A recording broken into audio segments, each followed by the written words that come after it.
When you get to know yourself, you can finally change yourself. Yes, indeed. Recognize what you want may not be what you need. One of the biggest misconceptions is that it's selfish when you focus on yourself. But here's the thing, when your life gets better, everyone in your circle gets better because of you. So don't you want a better life?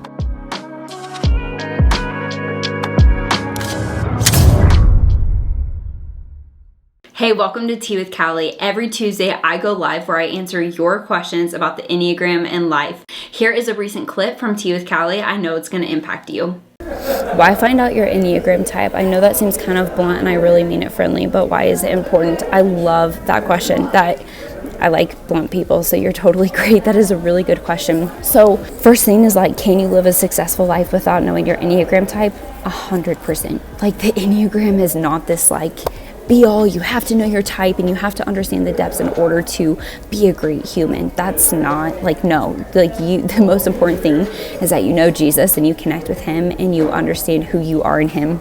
That's going to lead to ultimate freedom. What the Enneagram can do, I could ride a bike from my house to this coffee shop and I would still get from point A to B, correct? Now, a more efficient way might be driving my car. There's heat in there. It can drive good on the snow. I'm going to get there faster. It's a more enjoyable ride. That's kind of how the Enneagram is when you figure out your type. What it's telling you is not just oh, here's your number, but it's telling you why you do what you do deep inside of you. If Kramer and I both feel like procrastinating work, he might feel like procrastinating work because he's a type 5 and he feels low energy and he's being depleted. I might be procrastinating work because I feel like I'm going to fail at a project and it would be easier to avoid even starting on it, so failure isn't an option. So when you know your type, what this does is it helps us speed up the process of having an understanding of what's happening in our life. So if Kramer knows that's why he's procrastinating work, and I know that's why I'm procrastinating work, instead of just I don't feel like working, we can actually start to problem solve it and work through that emotion. Now I know to start dealing with this fear of failure that I have in my heart and why that's there, how to go to the Lord with it, how to pray about it. And so understanding your type helps you understand that motivation behind everything you do.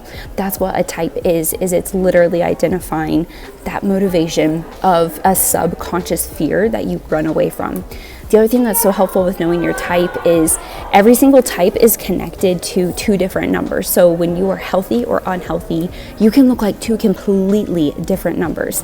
And understanding what that looks like gives you clarity of when you're living in a season of unhealth versus a season of health. And it's really easy, I mean, at least for me, I don't know if you guys can relate with this, but it's easy to deceive myself into thinking I'm a fairly healthy person or I'm self-aware, and I can think back to seasons of my life where I wasn't or I haven't been.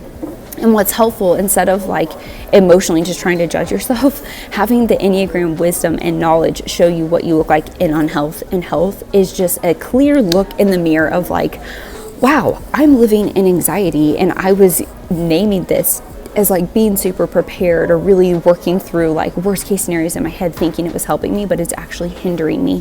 And so the Enneagram helps you take a deeper level of self-awareness when you might not think that you're unhealthy. So here's an example. I was working with a type 8 and they thought it was funny how blunt they were. They thought it was funny how rude they could be. They thought it was awesome how they could take control and put fear into people and put those people back in their place in order to prove a point. They didn't realize that was unhealthy. They thought that was strength because they're operating out of that subconscious fear. And as we work together, they saw that as their Enneagram type, that is not representing the characteristic of God. That is actually not helping them thrive in life, nor is it helping anyone else. And so we were able to work through that. To wrap that up, the Enneagram is not the gospel. You can live a successful life apart from using the Enneagram, but it is a tool to help speed up your self-awareness, to help you understand yourself deeper. And there's a ton of other personality themes, assessments, tools you can dig into that can help you as well.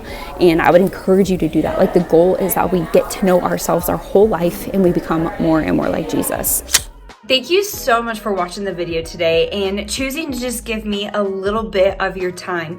If you enjoyed this content, you can find more of this Enneagram talk, self-development, talking about Jesus and living with intention on my podcast called Living Enneagram. You can search Living Enneagram or my name on your favorite podcasting platform.